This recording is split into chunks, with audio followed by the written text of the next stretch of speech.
morning, good morning, good morning. I thought I'd start part 2 right now because the sun's come out to greet us. We are coming up now close to Porthmadog, but I won't be going into Porthmadog today.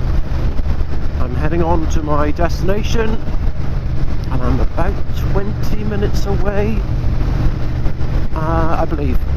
Not too far now. So the sun's starting to poke through now, which is really nice.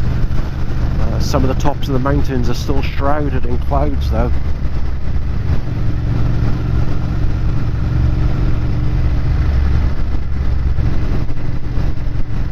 And it's the final run in now into North Wales.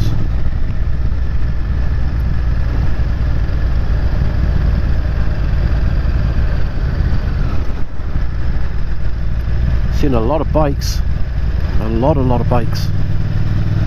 It's obviously a bit of a mecca, these roads, because they are so nice to ride.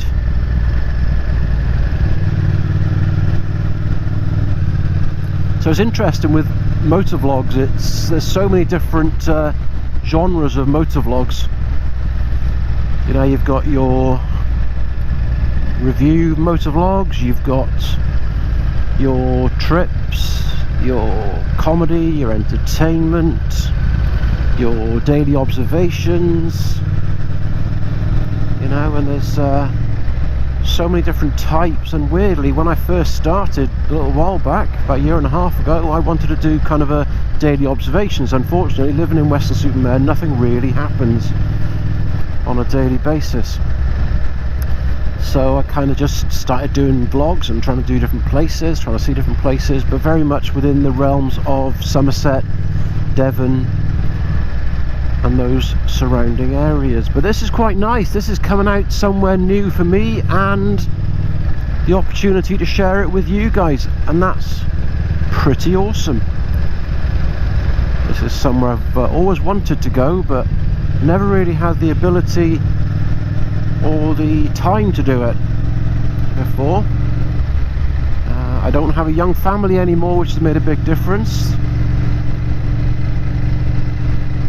Both of my children are now at university, which means they are able to look after themselves, hopefully, and I can go out for the day, give my ever supportive wife a day's rest from me and all the crap that I give her. Are you kidding? After 28 years of marriage, I think if I was giving her loads of crap, she'd have gone by now. But yeah, so I've got an opportunity now to come out and do these rides and these trips that I've always wanted to do. See these places that I want to see. Eventually I'd like to get to the position where my wife is comfortable enough to actually come out with me and see these places, but that all depends on the type of bike that I buy, because she wants something with a backrest and something that's nice and comfortable and slow and safe.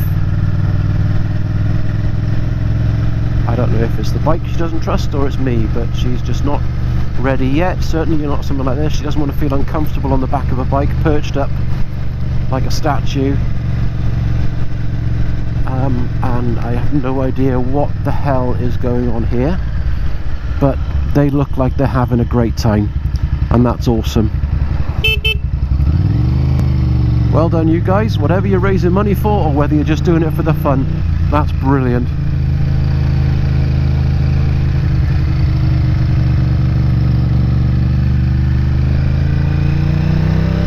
Okay, Plas Tanabwch. I don't know where this is. It's the way the sat nav's telling me to go. So let's do this.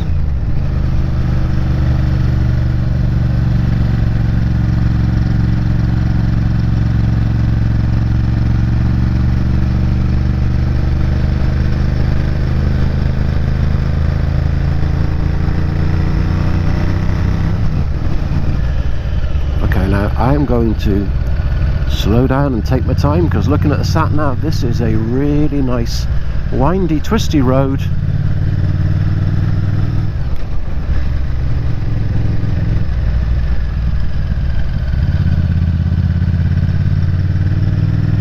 And this is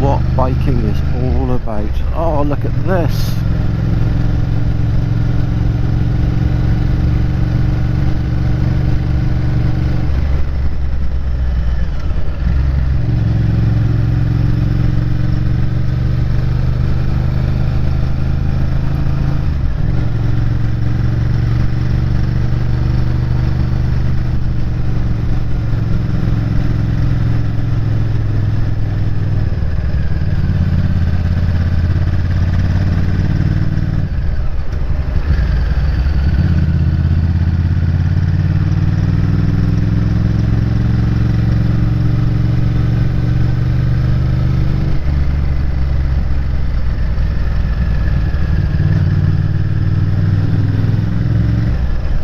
Colours, I don't know if the GoPro's picking them up, but the colours on the trees and the heather and the plants, it's just incredible.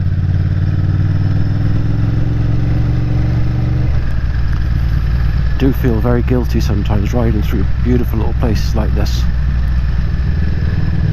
on this VTR, because it's not really a quiet motorbike. Again, as I mentioned in the previous video, it's quite nice to have cars in front because I'm not setting my own pace on a road that I don't know. All too often you can get yourself into trouble trying to do that, because if it's a road you don't know, you're not only concentrating on the road, you're trying to take in the surroundings. I apologise for the masses of downtime with regards to commentary on the video, but I'm just taking in what's around me.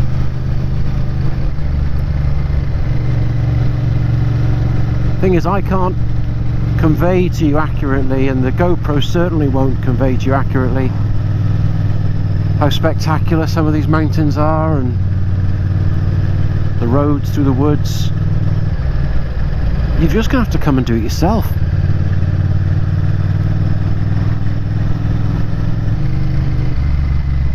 And we're now coming into today's destination, which is the village of beddgelert. And yes, I did say bathe. 2 D's in Welsh is the same as TH in English. I just need to find out exactly where the best place to stop is to visit a particular place, and then I will explain to you why I'm here.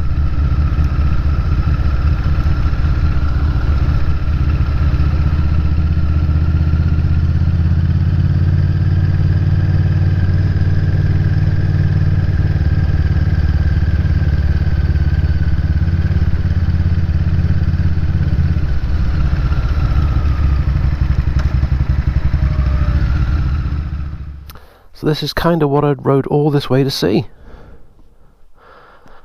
And as I walk down the path towards the main grave of Gelert, I'll explain to you the story why. So as the legend goes, Llywelyn, a 13th century Welsh prince, was to go out hunting. He couldn't find his faithful hound Gelert, so went alone. On his return from a rather unsuccessful hunt, Gelert comes bounding over, happy to see his master. But Llywelyn notices that Gelert is covered head to toe in blood. Worriedly, he looks over to the cot where his son and heir should be sleeping. It's empty, also covered in blood. In anger and fear, Llywelyn turns and thrusts his sword into Gelert's side.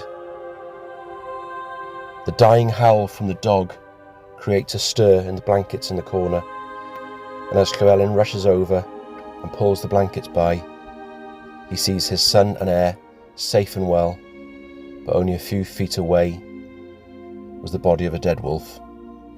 It is said that Llywelyn never smiled again until his death, but what he did do is create this monument and this grave as an apology for his wrongdoing.